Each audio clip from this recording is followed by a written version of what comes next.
수업 시간에 배웠었던 현재 진행형 같아 하루에 10번 내 맘이 움직여 이상하고 아름다운 느낌이 좋아 Ya ntar gua kan juga makan. Udah dibuang situ baru kita jalan. 나도 뭐가 뭔지 잘 모르겠어 어쩌다 우리 여기까지 알 수 없는 잉잉잉 Sampahnya mana? Tutupnya udah di sini. Yedam yedam bang yedam. 예담 방 예담. Say goodbye를 붙여보면 헤어질 것 같아서 ING just ING 내 맘은 아직 ING. Jadi hari ini aku sudah sama Kak Ica lagi. Ya ampun, heran nggak sih lu semua, bosan nggak sih? Jadi seperti yang udah ditaruh di IG story, gue sama Kak Ica hari ini bakal jawab Q&A. Kenapa kita nggak sehati gini ya? Sekarang pertanyaan pertama itu, pas pertama kali ketemu canggung atau enggak Kak? Kita nggak canggung sama sekali, jadi pas kita ketemu itu kita langsung ketawa di tengah mall. Iya parah banget, padahal bener-bener itu posisinya di tengah mall yang terbuka, bener-bener itu mall terbuka lagi. Gue heran banget. Jadi nggak ada canggung-canggungnya. Ada lagi yang waktu pertama kali ketemu ada rasa canggung atau enggak? Kalau ada caranya gimana biar nggak canggung? Ya kayak tadi nggak ada ya. Sebenarnya kita nggak canggung. Nah kenapa kita bisa nggak canggung? Karena kita sebelumnya itu walaupun virtual udah ngerasa deket, ngerasa kenal gitu. Makanya pas ketemu kayak ya udah kenapa harus canggung gitu. Terus kita sering ngobrol di Google Meet. Iya, terus jadinya habis itu sering chatan juga. Harus lebih kenal dulu sih sebelumnya. Iya betul, harus kenal dulu sebelum memutuskan untuk bertemu. Tapi ya boleh juga sih sebenarnya ketemu dulu, cuma ya harus jago-jago bawa suasana aja gitu. Gimana kalau Lala sama Kak Ica bisa akrab? Ini agak panjang nih. Panjang banget ya, jujur. Jadi kenapa bisa akrab? Sebenarnya ini berhubungan dengan pertama kali kenal sih ya. Pertama kali kita kenal gitu. Iya awalnya tuh ada DM masuk nih di TikTok ya Kak. Ica mutualan yuk. Nanti chatnya kita munculin di sini. Dadah. Terus ya udah habis itu kayak nanyain akrilik ya. Iya nanyain akrilik. Tuh, jadi jujur kalau itu kan pertama kali aku yang nge-reach up Kak Ica buat temenan, buat mutualan. Tapi kalau fact-nya kalian mau tahu, aku ngajak Kak Ica temenan itu bukan karena mau temenan, tapi karena mau nanya akrilik tempat album. Luar biasa. Jadi kalian jangan mikir ya kayaknya memang dari awal mau temenan. Enggak. Terus habis itu berlanjut ke DM. Iya DM, kita DM di IG gitu, terus muncullah bla bla bla pertemanan. Terus akhirnya ya udah bertahan sampai sekarang gitu. Cuma terus kita sering cerita-cerita. Iya, kalau kita berdua sering curhat mungkin karena umur kita nggak jauh beda, lebih tepatnya cuma beda 1 tahun. 1 tahun itu nggak beda jauh ya. Nggak beda jauh. Iya, jadi mungkin lebih dapat gitu. Dan kalau masalah perkuliahan juga sama persis ya. Makanya jadi kayak Lala tuh sering nanya ke gue. Jadi kayak ya entah kenapa nyambung, karena semuanya nyambung jadinya ngerasanya nyaman juga temenan, jadinya nyaman. Kayak apapun yang diomongin tuh entah kenapa bisa sepemikiran gitu. Makanya nggak ada yang makanya jadi akrab gitu. Dan pastinya akrabnya terjadi karena Astro sih. Iya. Jujur kalau nggak ada Astro kita nggak bisa nih kayak gini. Kita nggak tahu nih bakalan ketemu apa enggak. Sejak kapan jadi Aroha? Yang lebih lama boleh. Jadi aku itu jadi Aroha itu sebenarnya era Rise Up. Era Rise Up tuh tahun berapa ya? 2018 tuh pertama kali tuh sebenarnya aku nggak nge-stand Astro sama sekali. Aku tuh nge-stand grup lain waktu itu. Nah waktu itu kan kalau misalnya di showcase gitu itu muncul kan biasa line up upcoming. Dan dulu tuh gue tuh tipe yang ya sampai sekarang juga kalau misalnya ngefans sama seseorang itu tuh pasti gue tontonin terus mereka show, berdepung terus kalau mereka show. Gue ngeliat kan nih upcomingnya nih sering banget Astro nih ada nih. Sampai kira gue mikir nih Astro siapa sih? Mikir gitu. Jujur awal kali gue tahu Astro tuh sebenarnya agak jahat, agak kejam ke Astro karena gue mikir kayak ini Astro siapa sih muncul mulu terkenal itu. Wow. Nah karena gue penasaran banget ya gue cari tahu tuh. Abis pertama kali tontonan gue itu yang Always You. Tontonan pertama yang mereka pakai baju putih bawahan hitam tuh gue ingat banget. Nah habis itu dari situ gue suka bener-bener setelah pandangan pertama gue tuh setelah nonton show itu. Tapi itu gue nggak suka sama membernya. Gue suka sama tariannya. Gue rasa gila nih tarian kayak ada artinya banget. Makanya itu menjadi alasan juga kenapa aku nggak punya bias. Karena pertama kali suka bukan suka member, suka tariannya. Tapi akhirnya nyari tahu bla bla bla ternyata oh jadi ini loh Astro, akhirnya ngeliat secara kekeluargaannya gitu-gitu, akhirnya jadi Aroha. Tuh suka Astro tuh dari dari True Beauty, tepatnya dari Chanu. Terus habis itu kan gue suka ngepo-ngepoin kan, Chanu tuh siapa sih gitu kan. Terus gue kira Astro tuh kayak ininya loh, kayak Fantagio-nya gitu loh. Agensinya Astro, membernya tuh Astro tuh agensinya, tahunya Astro tuh grupnya. Nah dari situ MV yang pertama kali gue tonton itu Blue Flame. Sampai sekarang gue masih suka banget sama Blue Flame.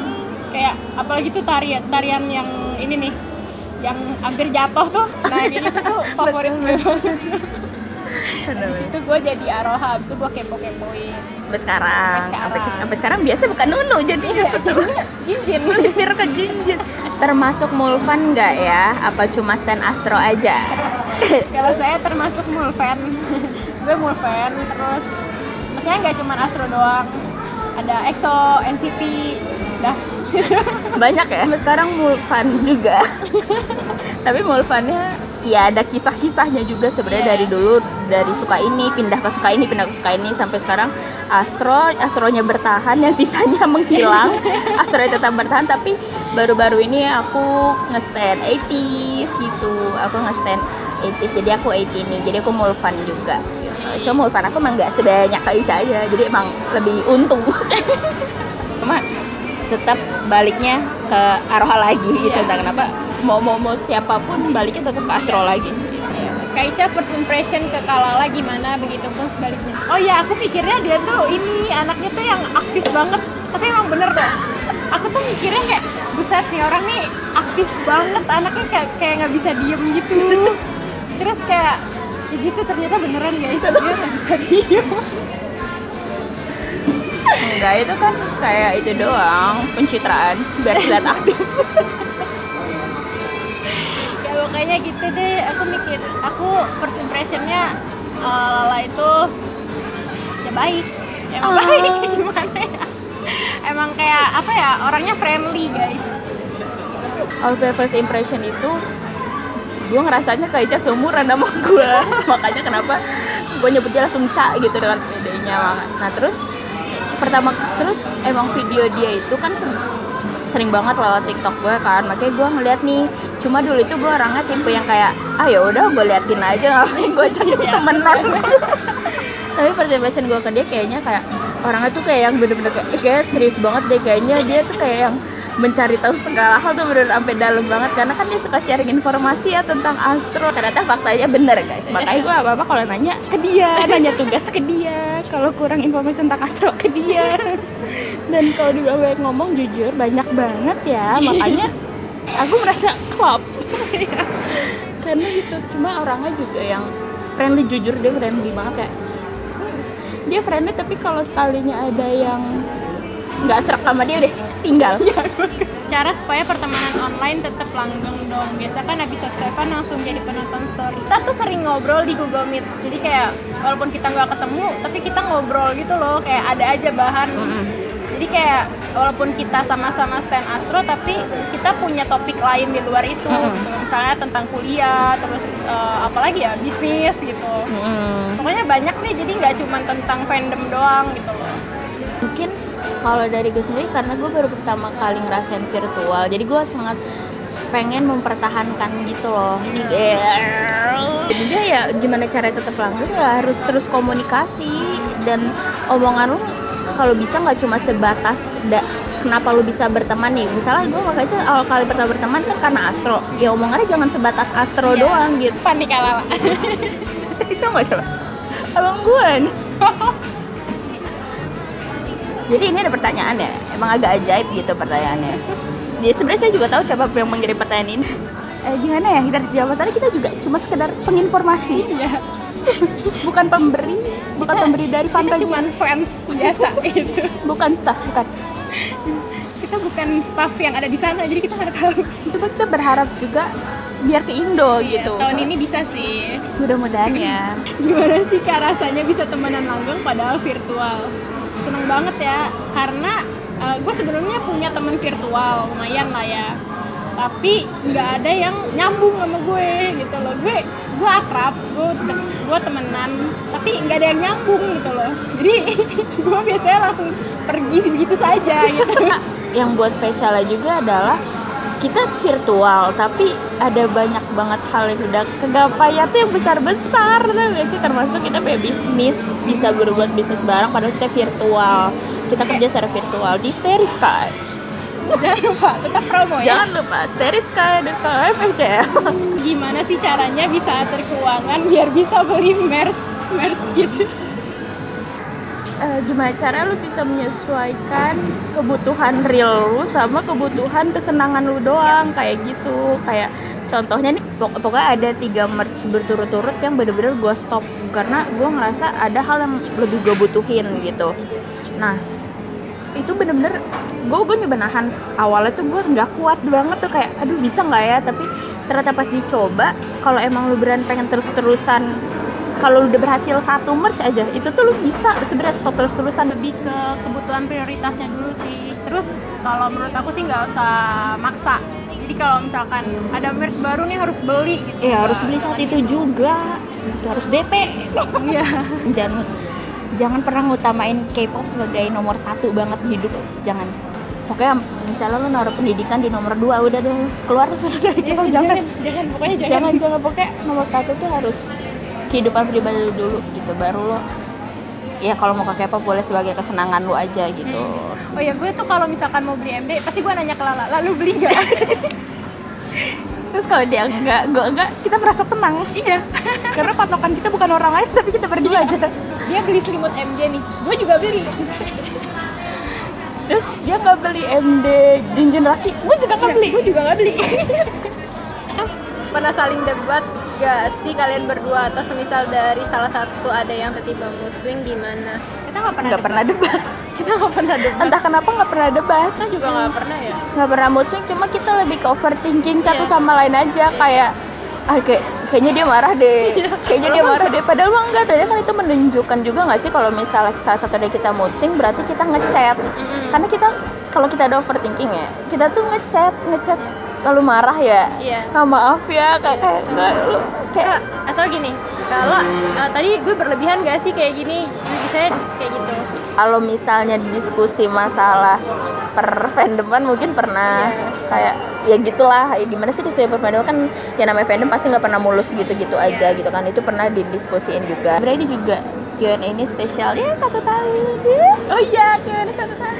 Ayo kita sebenarnya udah 1 tahun pertemanan itu Pak, tanggal 17 Mei itu 1 tahun kita temenan virtual. Wah, lagi spesial 1 tahun. Ya. Ini jebes banget Doti, aku punya gitu kayak spesial for one year. Lu gak ngasih apa-apa? Gak apa-apa, kok kenapa? Makasih loh. Jangan, ini gak gue beli tadi, enggak. Lu jangan ngeliat bungkus ini jadi lu mikirnya kayak beli tadi deh. Guys, gue udah tadi ya. So, thank you guys udah nonton kita. Sampai bertemu di video selanjutnya. Oh iya, jangan lupa subscribe YouTube gue ya. Iya, nanti aku tulis di description box juga. Oke, mantap. Linknya. Oke, thank you, bye. 실은 나도 뭐가 뭔지 잘 모르겠어 어쩌다 우리 여기까지 알 수 없는 잉잉잉